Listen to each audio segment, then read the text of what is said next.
Hi everybody and welcome to the HubSpot user group event today where we're going to be talking about Service Hub and how we can take it to the next level. I'm still getting used to this tech setup because we have gone all out this year. So check out Refuel Creative socials for some behind the scenes pics. But yeah, today we're really here to focus on looking at Service Hub, which I think Ollie, you'd agree, is probably one of the lesser focused on hubs. Yes, that's definitely something we've been a bit guilty of in the past, and that's why, that's last year we decided to change that, and that's what we're going to go through today, pretty much. Yeah, pretty much. So just a quick introduction, in case you haven't seen me before, my name's Robina Carlson. I am the Digital Marketing Manager here at Refuel Creative.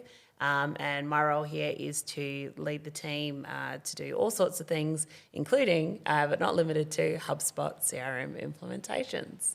And over to my right is a guy who is often on these Hug events, Ollie. And Ollie is our resident, I would say, HubSpot data nerd.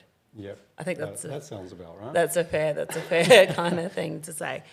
So we're pretty excited today to be sharing this all with you. And without much further ado, I think let's get straight into it. Over to you, Ollie. If you have any questions, feel free to drop them into the chat. We will be monitoring that and we'll address them all at the end. Okay, let's take it away, Ollie. Let's get started. So let's figure out how to get your HubSpot Service Hub in Top Gear, or more accurately, how we try to get our HubSpot Service Hub in Top Gear. So just to start with a little bit of backstory. Going back into May/June, so around that time last year, Refuel had been using HubSpot for a long time. That was before we were even a HubSpot partner. That was before my time. That was before yours. Yes. So we had been using HubSpot for a while, but we weren't really using Service Hub.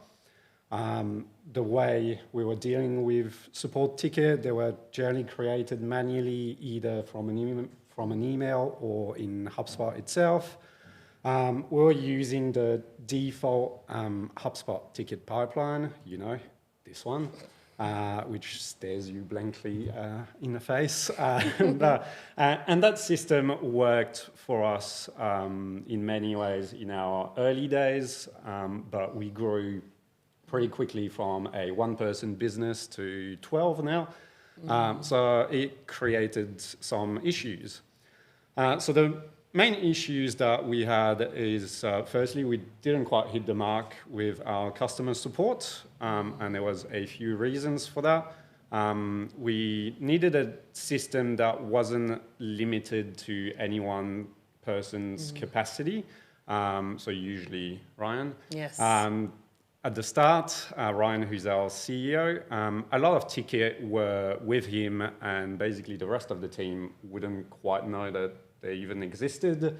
And so if Ryan was sick one day, for example, or couldn't get onto the tickets, well, they sort of just stayed there. And I think that's something that's worth kind of delving into for a second, because some of the issues here come from someone who founds the business, creates the business, particularly with long-term legacy clients. There is a high level of trust, and they're just used to going straight to Ryan, for help. Yeah. And then sometimes, particularly his inbox, it can get very busy in there. Things can easily get lost. So our advice is always to email the team through one of our inboxes so that someone can get back to you in a more timely manner. But yeah, I think that was one of the big things, was just as you say, as Refuel was growing, it's just not sustainable to leave things in someone's inbox. There needs to be a central place for those tickets.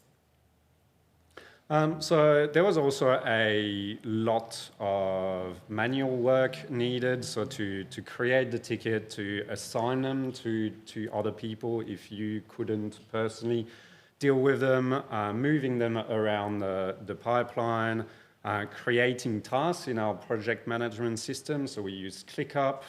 That's obviously disconnected from HubSpot, so we had to create tasks and to track our time in there and to make sure that things got done, but that had to be done manually. Some tickets probably weren't even in HubSpot at any time. We had no reminders, so no reminders to chase clients up or to communicate with them. Some tickets would just drop off if we were waiting for, to hear from a client and we didn't. We sort of would forget about those tickets. There was no nurture of the customer either. So if a ticket, for example, took 2 or 3 weeks to fix, we just often wouldn't communicate with the customer during those weeks. And there was no reporting either, so no real vision of what was happening. And so we couldn't really find any ways to improve our customer service and see where things were at. So we decided to give our Service Hub some love and to take it to the next level. So the objectives of that project was, well, firstly, to have a better, faster, and 24/7 or much closer to that than we had previously customer support, especially with our overseas clients. So we've got some clients in the US and all of our team is in Australia. So we wanted ways to support our US clients a little bit better and faster.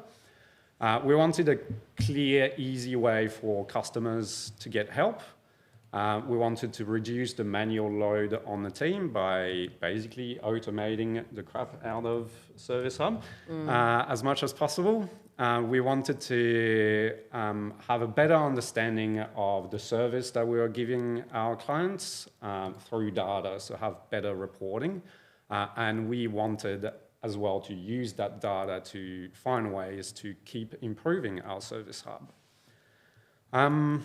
All right, so onto our rejuvenation project, which I asked our very own Sam Hutchinson to find a name for. And he came up with Rubber Hub Dub Service Hub, which reminds you that we give this guy way too much money. I'm sure he got ChatGPT to write that. I mean, if you haven't caught up on the last Hug event where we went way in depth into AI. There's still relevant content in there, but we probably need to do AI again as a topic down the track. But yeah, surely ChatGPT wrote that, or at least inspired it, maybe. Yeah. All right. So starting with what we've done. So the first step was to start populating the knowledge base on the HubSpot. Set up our customer portal. Then we wanted to spruce up our ticketing system. Then set up automations to basically to help remind the team where tickets were at and the customer of the status of their ticket. We created feedback surveys, pushed for use of our support inbox, which is a very important step in the process, is when you set up all of those tools, if people internally and externally aren't using them, that's not great. And we set up reporting as well. So we're going to go into detail in all of that. And starting with the knowledge base and customer portal.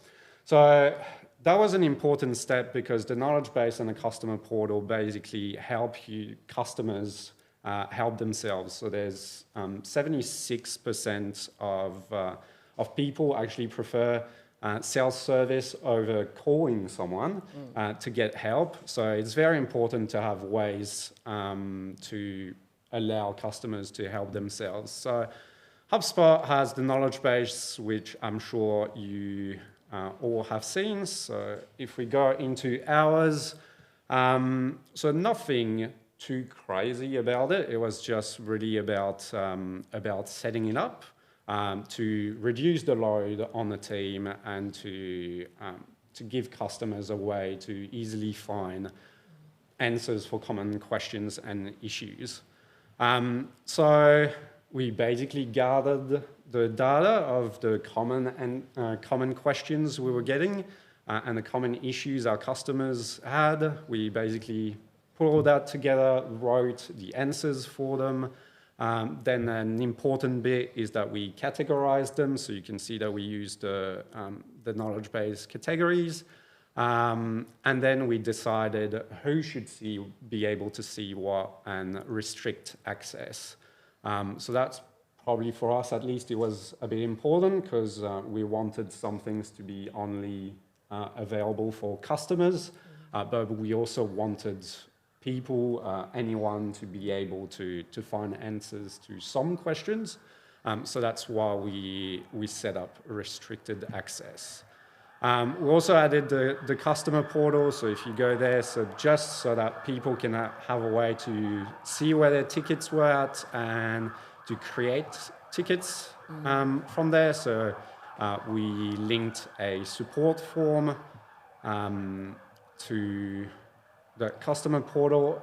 Again, a pretty default setup of the knowledge base and customer portal in HubSpot, but we went full on with customizing all of the templates. As you can see, it's all branded. We've customized the pages, the emails, just to make it look good and on brand. So the way we've set up private content is we've allowed for self-registration, so anyone is able to register on the Refuel website to register to the customer portal. That's because we wanted anyone to be able to lodge a ticket if they wanted. But obviously, so we talked about it, we wanted to set up restricted content, so some stuff could only be seen by customers. The way we've done that, it's based on an active list, simply. It's people who have registered and who are current clients. So we've got an active list in HubSpot, and all of our articles in the knowledge base that we only want customers to be able to see are in there, just linked to that list. Go past that. Actually, no, sorry. I forgot about the bot. I was going to say about the bot. So we also added if I go back to our knowledge base, we also have a bot in the knowledge base, which you can see I have used recently.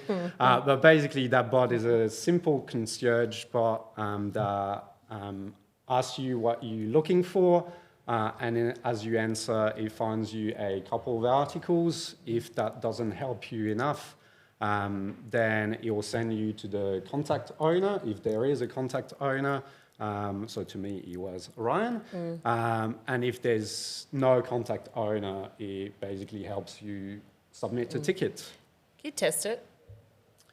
Can we do a test? Can we do a test one and, I can. I will need to...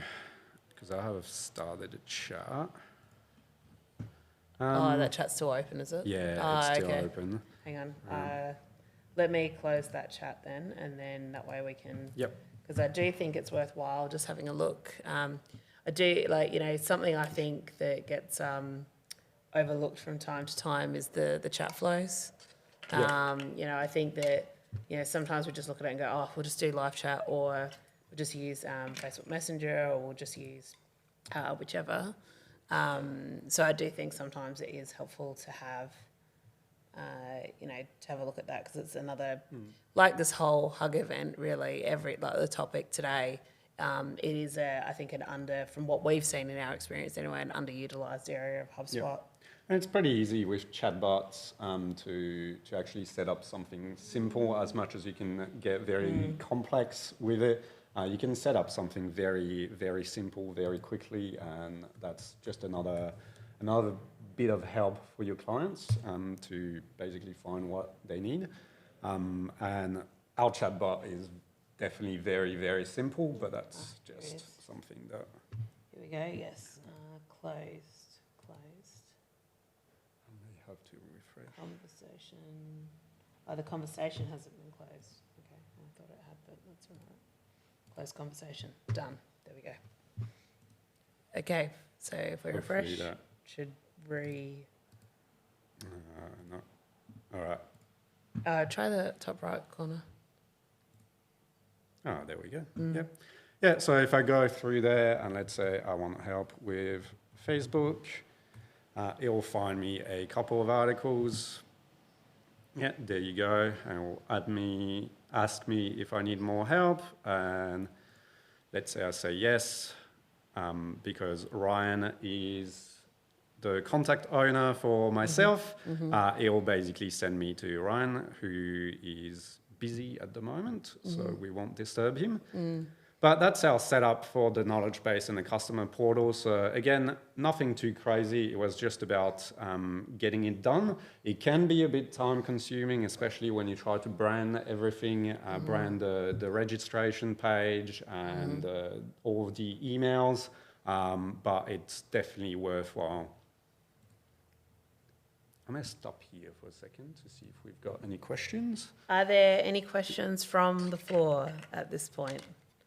Feel free to put it in the general chat or the Q&A, but preferably not the DMs because it probably will get hidden in there. So I'm not at this stage, Ollie, but I will. All right. I'll keep an eye on the chat. So just a reminder to call out that if you do have any questions, feel free to drop them into the chat. All right, so the next thing that we wanted to achieve is to have a better ticket system. So what we started with was to customize our pipeline, so to redesign the stages. So this is what we came up with. So we basically have new tickets. So when they come in, they're in here. Then we have we wanted to categorize the tickets, and we'll go through all of those stages and see what automation we have for each stage. But tickets are coming in, they get categorized so that we know who should take care of them. Then we've got a stage that is resolving, a stage where we need to update the customer, a stage where we are waiting on customer, a stage that we're waiting from a supplier. So if people have an issue with Facebook, for example, and we are waiting on an answer from Facebook, which tends to happen often, we've got a stage for that. And then, of course, a closed stage.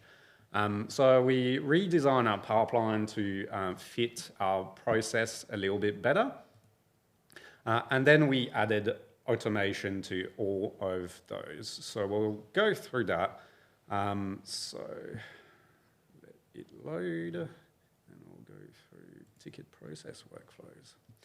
So we've got quite a few workflows in there. So we'll go through each stage basically and go through what happens in there. So let's start with new tickets.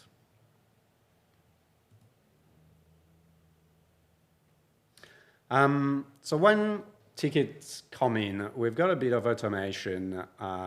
So the objective was to categorize those tickets quickly so that we assign it to the right person, and that person can answer to the client as quickly as possible.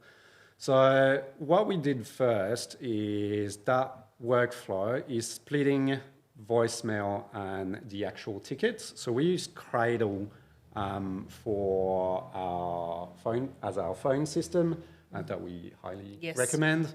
And in fact, I think we've got there's an old hug on Cradle, so feel free to check out the Refuel blog to catch up on that. That was before my time. Yeah, it was really good. But yes, check it out on the Refuel blog. So what Cradle does when there's a voicemail is that an email address from Cradle will send you the actual voicemail, and as the description, it will basically create a ticket for you with a transcription of the voicemail and the voicemail itself. So that was coming into our pipeline, and we wanted a way to split the voicemail from the actual ticket. So that's what this workflow is doing. First, it identifies, so it's basically looks for the record ID, which is Cradle, because Cradle are sending those emails, and if it is coming from Cradle, it'll flag it as voicemail. So we've got a different pipeline for, if I go on, we have a voicemail pipeline here, absolutely simple, new voicemail. So when they come in, they are here and they're assigned to someone, which we'll go through in a second, and then closed voicemail when they have been acted on. So for those voicemails, fairly simple workflow, but basically when it identifies a ticket as voicemail, because it's coming from Cradle, it'll move it to that voicemail pipeline. Then it will check the transcription of the voicemail, and if it contains Rubina, it will actually make you the ticket owner. If it contains Ollie, Olivier, Oliver, anything, it will assign them to me, and etc. And if it can't find in a transcription any name that we know of, it will rotate between our support team, which is all of our full-time team members. And then it simply sends a Slack notification to that person to act on that voicemail. You'll wait a couple of days. If the voicemail is still open or the ticket is still open, it will change the priority to high, and you'll send a reminder to that person. So fairly simple, but we thought it was pretty useful to have that, and to have that separate from our actual tickets. So once it's done that for actual tickets, it will send an email to the customer. So a simple email, thank you for your ticket. This is your ticket number. You've probably all seen emails like that. It'll set the priority to medium.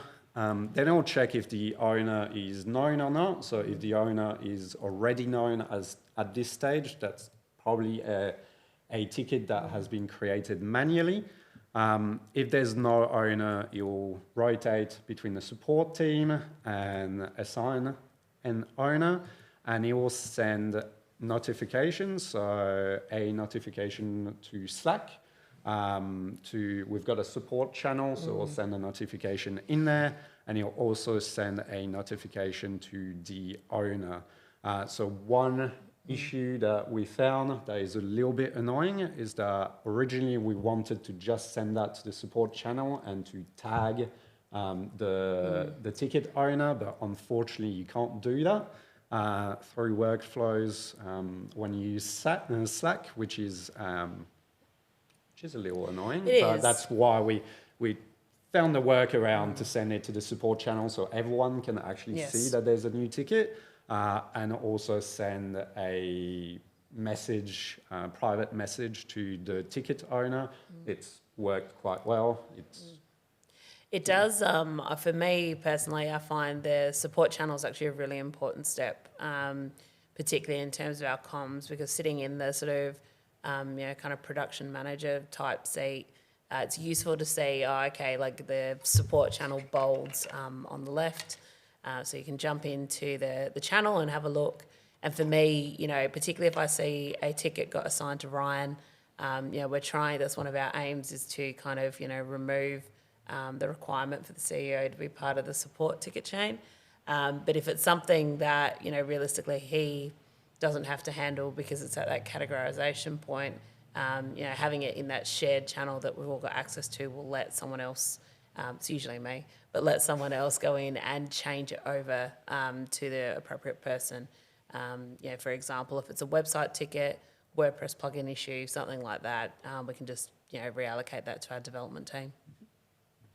And then so what that workflow is doing is it will basically send a couple of reminders. So if a ticket is a new ticket and it hasn't been categorized within a day, it will send a reminder to the ticket owner.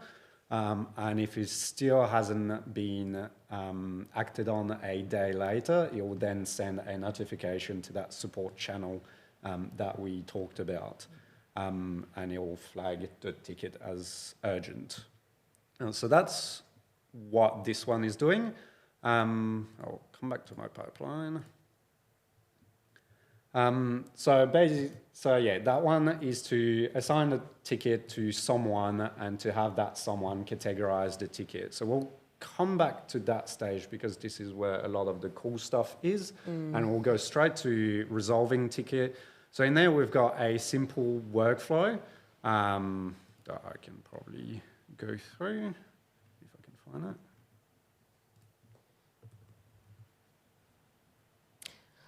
Yeah, that's this one. So this one is a very simple ticket. So tickets are in there once we've started working on them. So we'll check every time that the ticket has been in this stage for more than 3 days, and it will set the value to update the customer. So it will send the ticket automatically to that stage called update the customer. And in that stage, we've got another simple workflow that sends a reminder to the ticket owner to update the customer on Slack. And if it waits 2 days, then it checks if the customer has been contacted. If the customer still hasn't been contacted, it will send a reminder to the ticket owner. And as soon as the customer has been contacted, the workflow will move the ticket back to resolving tickets. So that is just a system to make sure that we keep on updating customers often enough about the status of their ticket. Then we've got the waiting on customer stage, or I should say status. They call status. So in there we've got 2 different workflows. I was going to say, Ollie, your naming conventions are so important here. So important. Yes. Otherwise, you'd have no idea what was going on in the workflows. Yeah, I've got a note. We'll talk a little bit about that later. So waiting on customers. So we've asked the customer for more detail about their ticket, or we are actually waiting on some documents or something from our customer. So we're actually moving that manually because we found we could have set up some automation to do it, but we found it actually was better to do that manually because the way to automate it is a way that HubSpot has it by default is when you send an email to the customer, it will then move to you are waiting on the customer. But because we have that stage where we want to update the customer, when we send an email to a customer who's got a ticket, we're not necessarily waiting for an answer from them. So that was why we decided to go with the manual updates. And so tickets have to be moved manually to this stage. But yeah, so this workflow is, again, a pretty simple workflow. You'll basically wait 3 days. If we still haven't heard from the customer, it will send an automated email to tell them, hey, we're still waiting on you. And it'll wait an extra 3 days. Then send them another email, a little bit more, how should I say, more direct email about we're still waiting on that. Can you please give that to us? Otherwise, we can't work on this ticket. And we'll tell them that if we still haven't heard from them in a day, we'll then automatically close the ticket, which is what this workflow does. So if a day after that email, we're still waiting on the customer, then you'll move it to a different pipeline, which is called abandoned tickets. I'll come back to it later why we've set up a different pipeline for abandoned tickets. It's due to feedback survey, but basically moves the ticket to that other pipeline and closes the ticket off. So the interesting thing, I guess, about those is that the emails are actually using a property that we've set up. So when we move tickets in that waiting on customer status, it uses a property in email. So the email comes from the ticket owner. So we've got our signature at the bottom. So if I am the ticket owner, it will come up with my face on the email and my email signature. And we've got a property that is called waiting on, and that we have to fill when we move the ticket to that stage, detailing what we are waiting on from the customer. So it's automatically put in those emails. I think that the other important thing to note there is the fact that when you do move it to waiting on customer manually, the prompt does come up because it's a compulsory field that's associated with that status. So if you, like for me, I don't typically look at the ticket properties on the left. It's a case of, okay, I'm waiting on the customer now because I need Facebook login details, or they need to provide Google Analytics access or whatever. And then, at that point, it's prompting me to say, oh, what are you waiting on? Which I think just, closes the loop, in making sure that all the required information is there for those automatic follow-up communications. And it's something that, we're starting to use in our sales pipeline as well, those compulsory fields that need to be completed before you move it into that stage. So, another little tip there, I think, to take advantage of, certainly.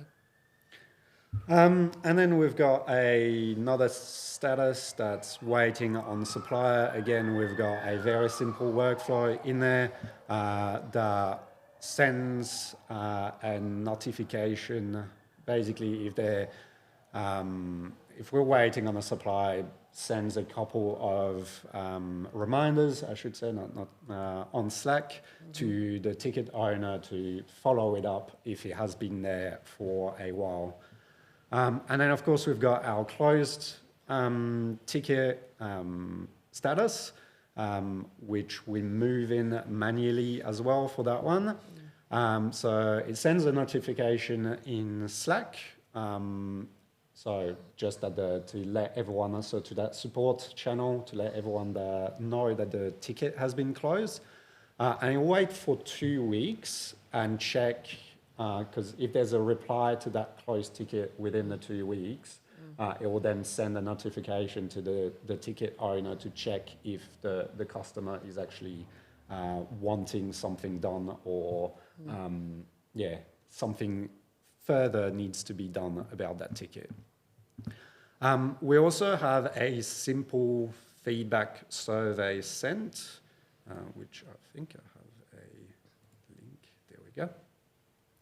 So when a ticket is closed, we've got that CES survey that is sent to ask for feedback for the client. So we've used all of the HubSpot default setting with that kind of survey. So if people give us a difficult rating, you'll ask them question based on their answers, and then you'll follow up basically based on their answers. So that's sent an hour after the ticket has been closed. And the reason why we've created the abandoned ticket pipeline is that you link those surveys to a specific pipeline. And we've linked this one to the support pipeline. And if a ticket is abandoned because we were waiting on an answer from a customer, it doesn't really make sense to actually send them a feedback survey because the ticket hasn't really been acted on. So that's why we created that extra pipeline. So only the ticket that we've actually acted on and that we've closed off because the stuff has been done are sent a feedback survey. So that is it. So we'll go back to the ticket categorized status, which is where it gets interesting, but I might check for a second if we actually have questions. No, but I actually have one, Ollie. Yes. Why so many workflows? So why not, like I noticed that we've got different statuses, it's hard. Stages for pipeline, status for tickets. Different statuses for tickets in the ticket pipeline. Yeah. But then, in each of those statuses, there are multiple well, in some cases there are multiple workflows. Yep. Why structure it that way, and why not consolidate everything into one workflow? That's a very good question. We could probably, especially with the reminders, we could have done basically if a simple workflow that if a ticket is in a status for 3 days, Yes. you'll send a reminder on Slack. Yes. But we thought we'd set it up that way so that we can actually customize it as we go. So let's say actually that's probably a good example. If a ticket is new, we want those reminders to be very quick because Yes. we want a new ticket to be categorized very quickly. So we've got a delay of 1 day before a reminder is sent. If you are working on the ticket, if it's in the resolving stage, then a day is probably a bit too much to send a reminder every day. So that's why we've set it up this way. And also because we love workflows. We do. Never too many workflows. I mean, look, to be fair, we do have access to lots and lots of workflows. So, I don't think we're close to the limits of our plan yet. But yeah, certainly I think it also then makes it really easy then to edit parts of the workflow if things change. So, if we decide, for example, you're about to get into allocations of people and things like that, so I won't jump the gun there. But, in terms of editing the workflows, I think that's the other bonus. So long as your naming convention is strong and consistent, I think it's okay. Back to you, Ollie. All right, so when the tickets get categorized, so we've assigned our new ticket to someone, that someone will check, we've got a property, very simple property it's basically a website issue, it's an issue with social ads, things like that. So that ticket owner will flag the ticket depending on the issue, and then this workflow will basically assign a new owner depending on the issue. So if it's a finance or invoicing issue, you'll go to Melissa. If it's a website issue, it'll check, that's probably a bit more complicated, it'll check for specific clients, and then it'll if it's a specific client, it'll go to Adam. If not, it'll rotate between our two web developers. And we've got that for any kind of issue that, type of issue. Type of issue. Yeah, so it doesn't go too specific, but we just wanted categories there. And we also have a category that is called I am handling this issue. So to avoid changing the ticket owner, if I get a new ticket, I decide, that's easy, I can get that done pretty quickly. I'll then flag it as I'm doing it, so that then even if it's a website issue, it doesn't go to Adam, for example. But I think the other thing there too is that it really is also about just kind of making sure that the tickets are getting to the right people. Sending me a website ticket is probably not the most efficient way to get your website problem resolved. Then you'll connect to ClickUp, which we'll come back to this in a second. But you'll check for specific customers, because we have some customers who create a lot of tickets, which is a good thing. But this is linked to what happens in ClickUp, but this workflow is identifying those customers. And yeah, I'll come back to that actually. So we'll come back to the ClickUp bit, but then after the ticket's been categorized, it sends a notification to the new ticket owner. And then again, you'll check after 1 day if the client has been contacted. If the client hasn't been contacted, then you'll send a reminder. If the client still hasn't been contacted after that reminder, it will then send another reminder, but in the support channel. So that's what this does. So the ClickUp stuff, which is really the cool bit, because before, when a ticket came in, we had to manually create a task for that ticket in ClickUp. And then as we were working on our Service Hub, a ClickUp and HubSpot integration came along, which was great. And you can actually create a task from a workflow in HubSpot, so create a task in ClickUp. So there was a few issues with that though, and the first issue was that it can only be done at the deal level. So bit of a hurdle, but what we've decided is to then have a dummy deal pipeline, and then any ticket that is categorized will create a deal on that pipeline from the ticket and copy some of the ticket properties. And then we've got this, we've got a, which is this one, sorry. We've got this workflow, which from that deal, we will create a task in ClickUp. Sorry, I'll need. That's all right. All good, Ollie. All good. I think that this part is probably, from a production management perspective, is the most exciting part, because any opportunities to streamline and automate the information going from one system to another, is met with very positive reception from me, because it saves a ton of manual work in terms of creating tasks. So the way the HubSpot to ClickUp integration works with creating a task that we thought would work best is creating from templates. So you've got your templates task in ClickUp. The way why we did it that way is that we can create a task from a ticket, but it would basically be assigned to no one. There was no way of assigning it through that workflow. So for that workflow to identify, hey, this ticket, Ollie is the owner of this ticket, so I'm going to create a task in ClickUp that's assigned to Ollie.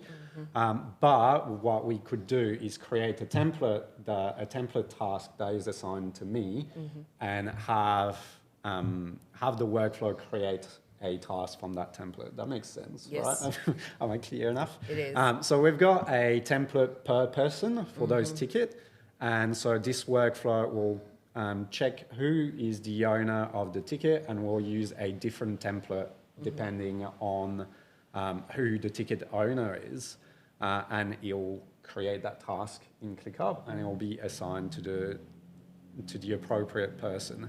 So that has saved us a lot of time. And the way we did it, so the customers that we talked about that create a lot of ticket, so once our task is created in ClickUp, we have to put it in a correct client folder.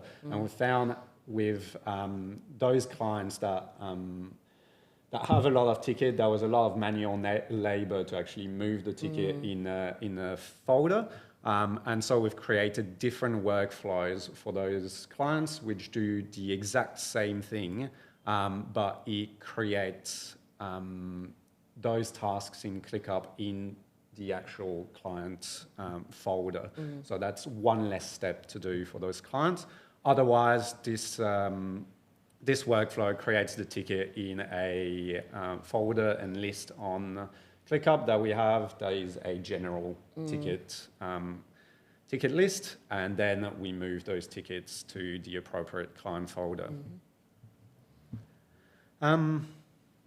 So that's it about the ticket categorization. I'll just check quickly if we've got any questions. No, not at this stage. I think everybody's still absorbing what's happening. It's a bit very hard to explain, actually. So the other thing that we did is to create a dashboard for our For our Service Hub, so we are looking at the source of ticket, the volume, and the time it takes us to answer and resolve. So both on a 90-day period and on a 7-day focus that we use for weekly meetings, so we report on that weekly. So yeah, pretty simple dashboard setup. So it looks at who's got tickets, how long it takes us to answer to those tickets initially, how long it takes us to resolve those tickets. Are those feedback ratings averages look pretty good, Ollie? Yes, they do. They're pretty close to 7 out of 7 for ease of working with us. So if you guys need anyone to look after your websites, you know who to hit up. Yeah, pretty happy with those. So yeah, nothing, too crazy about that dashboard, but we found it gave us a good view on the little things that we could improve. So especially in terms of at the start, as we were getting used to that new system, our answer rate was still pretty long, and so that dashboard helped us identify it, and we've worked to reduce that time. So yeah, and finally, and it is important, we encourage people to use those new tools, so to use the support inbox, to use the customer portal, the knowledge base, because if you've got all of those tools, you really want to be able to use them and make everything easier for you. And we've pushed that internally as well. There's no point having all those systems if you're not using them. So, well, particularly because there are a couple of points there where manual intervention is required. Highlighting that to the team, and I think we just did it on the back of a WIP meeting when it was all ready and set up.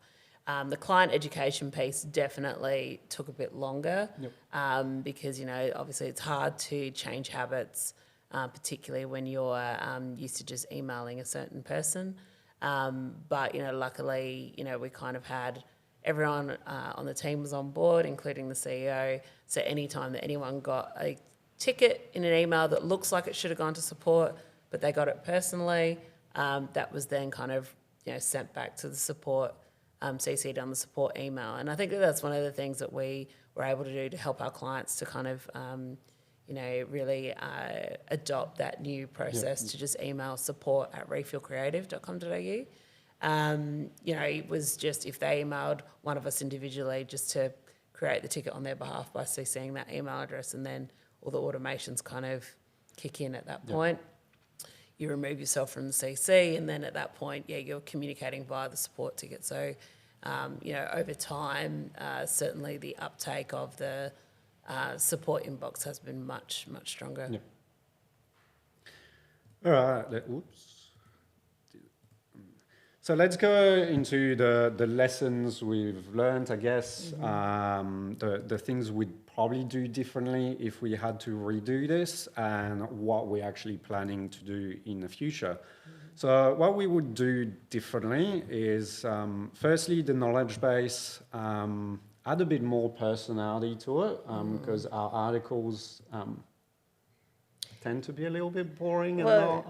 Well, they're informative, Ollie. Come on, they're not. It's not that the quality is bad. It's just that it doesn't sound like Refuel. It just sounds like open business manager, add new partner. It's very much instructional, which I think, ultimately that's what our clients need. But I'm sure there are ways that we can introduce some elements of the brand. I mean, I don't want to see Rub-a-Dub-Dub Hub, Service Hub plastered all over it.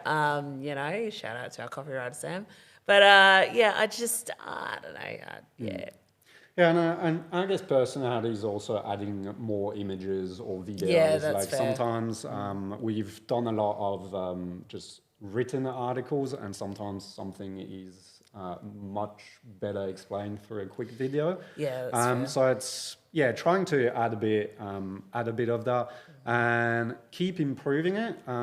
That we were happy to have the knowledge base, and we smashed it out, and we got it out there, but we found that keep improving it and add to it hasn't really been an automatic thing internally. So I guess it's a culture change, but that's definitely something that we should probably have done differently, is to remember to keep on reviewing it and keep, as soon as someone has an issue, we should really think, should that be added to the knowledge base? And about the personality, I guess, and adding articles to it as well. There's definitely no excuses nowadays, because there's the content assistant that can help you write an article very quickly, and it works on the knowledge base. So there's really no excuses to not create more articles in there. And I guess something that we should have done a little bit more as well, and that we should do a little bit more, is to point people towards the knowledge base for the common questions. It's still, again, not that automatic thing that if someone asked a simple question, hey, it's on our knowledge base, check it out. And to reduce the load that way. Create more snippets and templates. That's definitely something that we should have done. They're very, very efficient to answer simple questions, or even more complicated ones very quickly. And again, there's no real excuse, because there's, I think the limit is 5,000 snippets. So you've got enough to go around. And it's really useful to answer queries quickly, and we haven't really spent enough time. No, I think also, like, another part of this process that we're looking at is the client onboarding experience as well. And we've got some templates set up for those, but we probably should be using templates and snippets just a little bit more, so that it's a bit easier to send the information across. Well, welcome to Refuel Creative.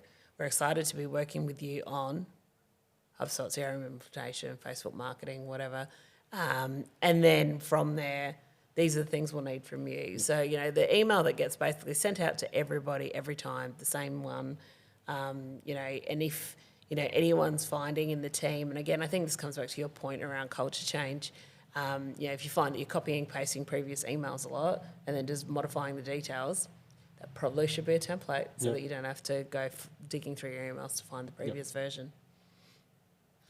Another thing that we would do differently is to further improve the ticket categorization stage, or step, I should say.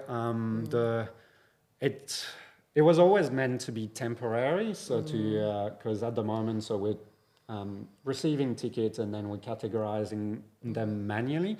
What we wanted to gain from that is to gain enough data into what kind of tickets we're actually getting, what are the categories. And so we wanted to get to that, but it's definitely something that we'll talk about in a minute, in the stuff that we want to do soon, but to actually get rid of that manual step along the way.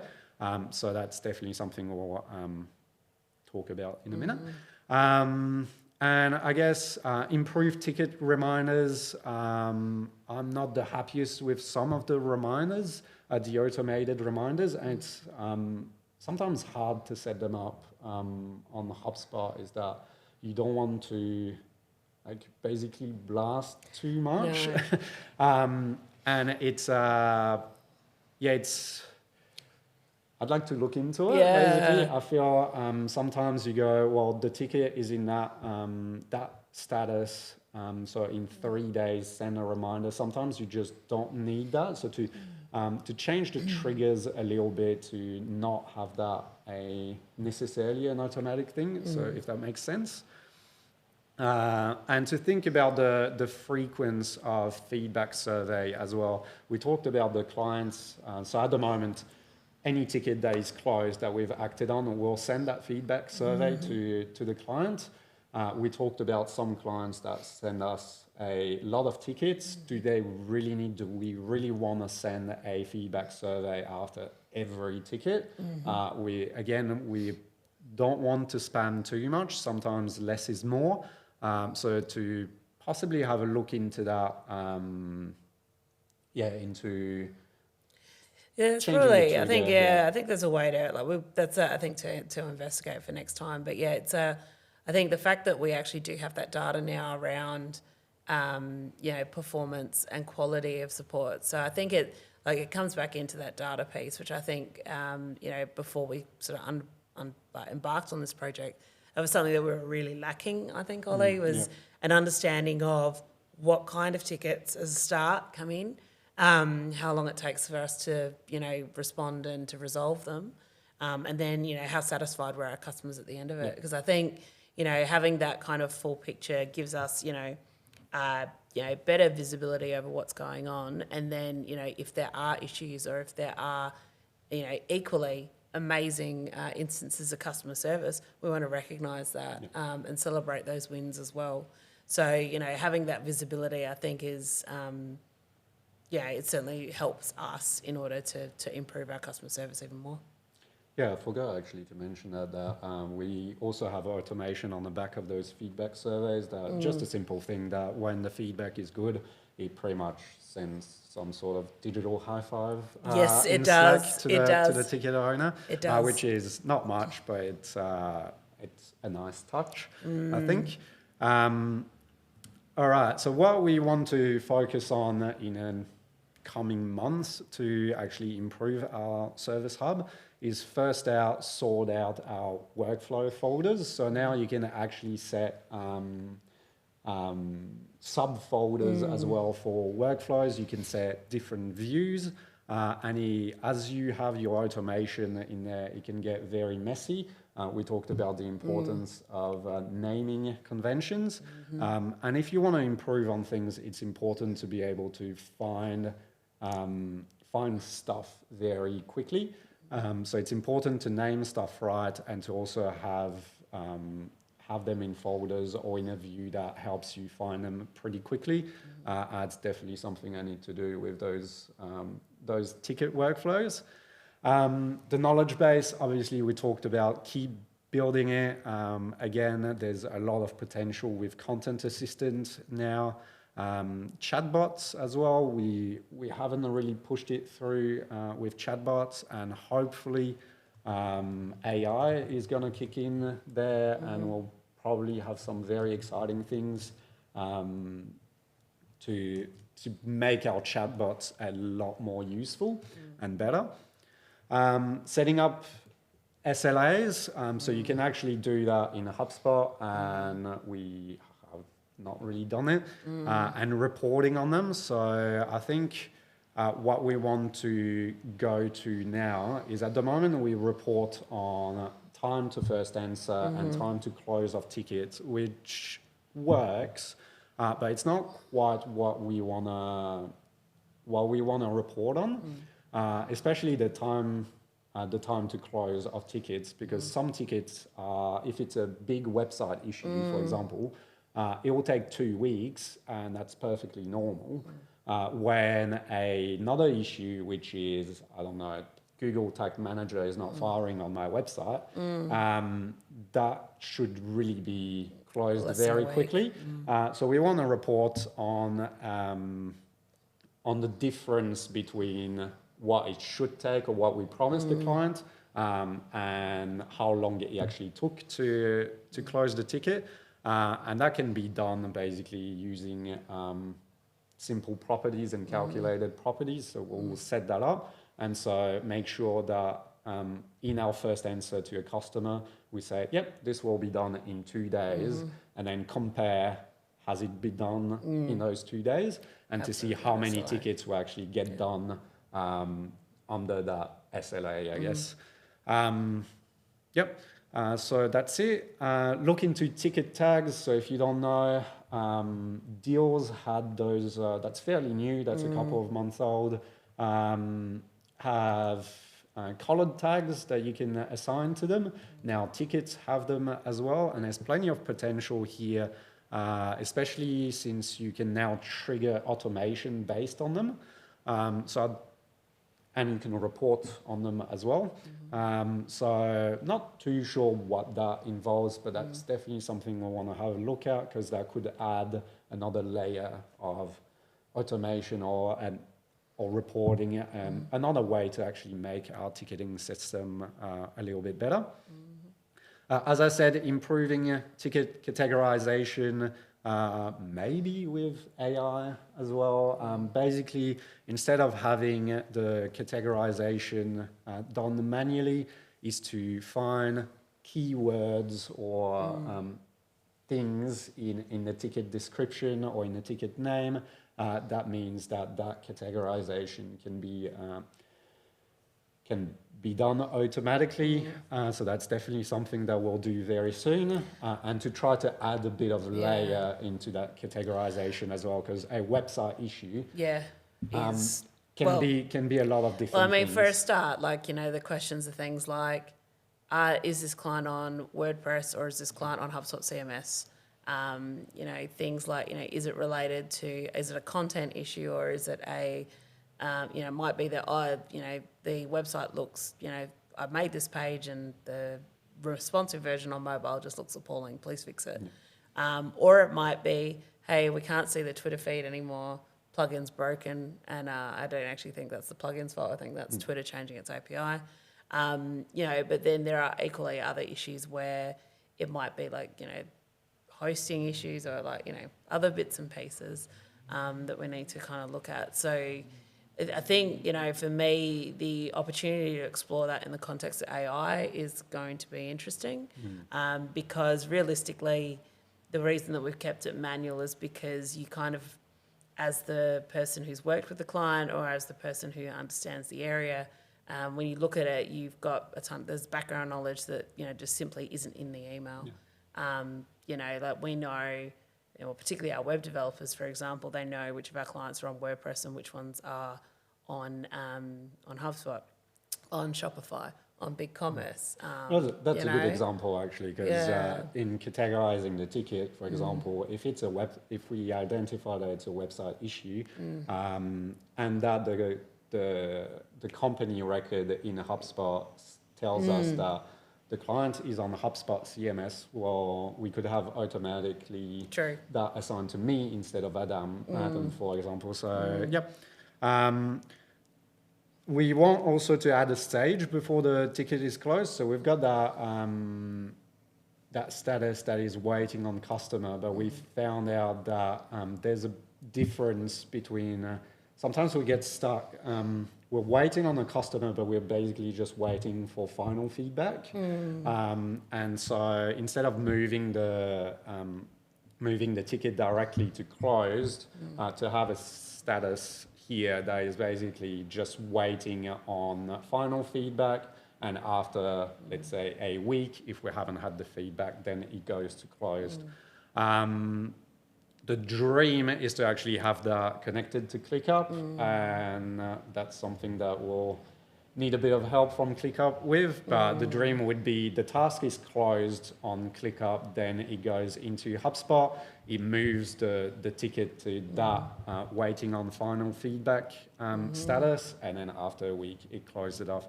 That would be the dream. Another dream is to actually find workarounds for team availability.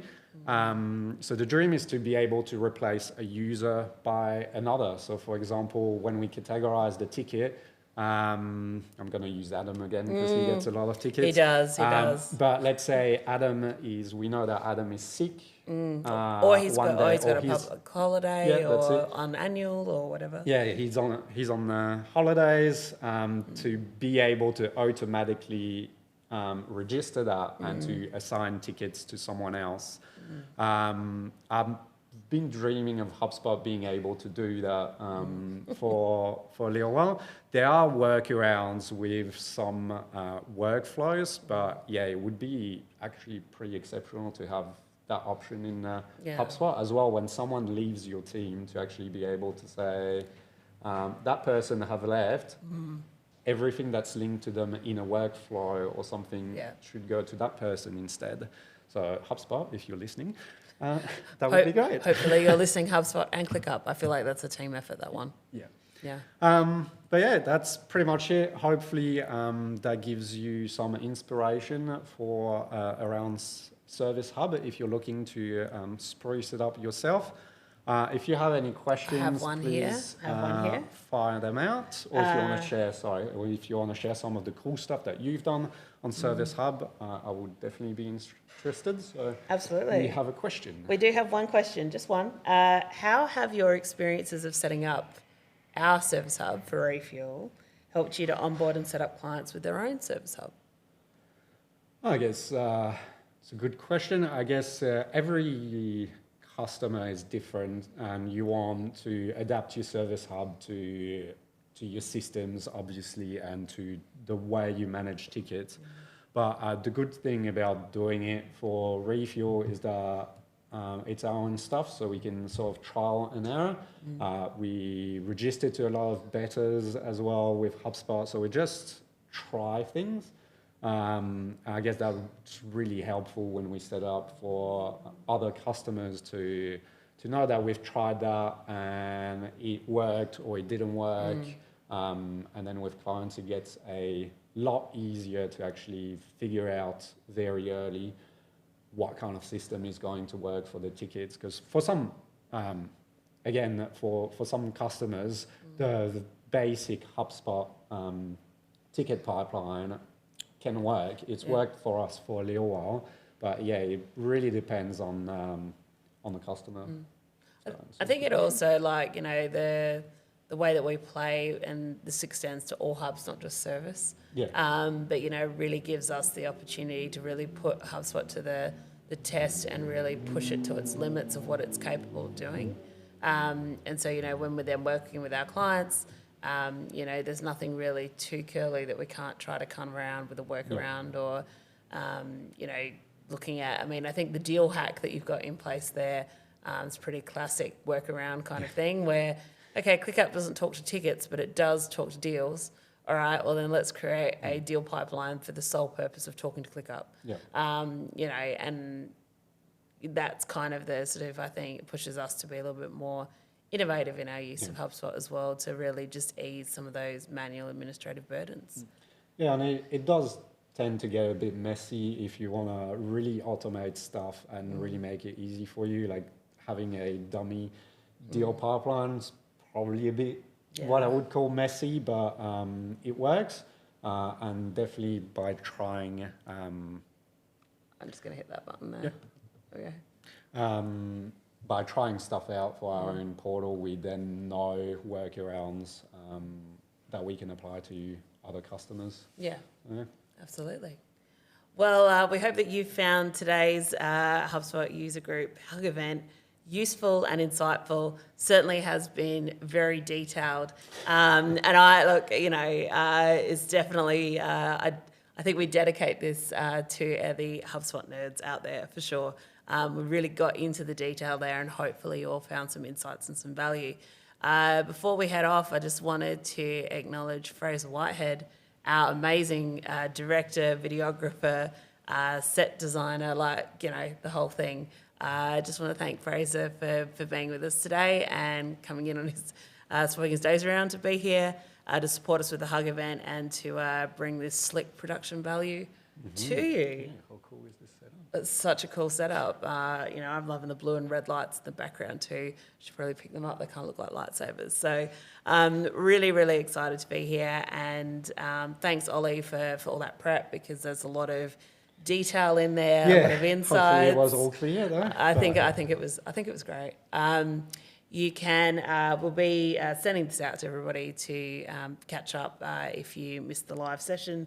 But also, yeah, there'll be some highlights on our blog as well, which hopefully will be up in the next couple of days. Thanks, everybody. Have a wonderful week, and we'll see you at the next HubSpot user group event in August. See you then.